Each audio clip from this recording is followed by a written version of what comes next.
To record slow motion videos on Samsung Galaxy S26, first of all, you will need to open the camera app on your device.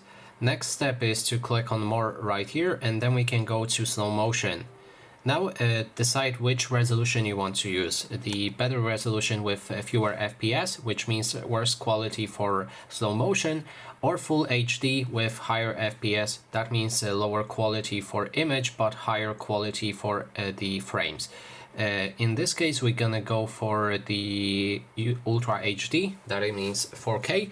We can then grab our phone and start recording video. So make sure to capture something that is moving, like my fingers right here, and then we'll be able to stop that recording and check the video right here.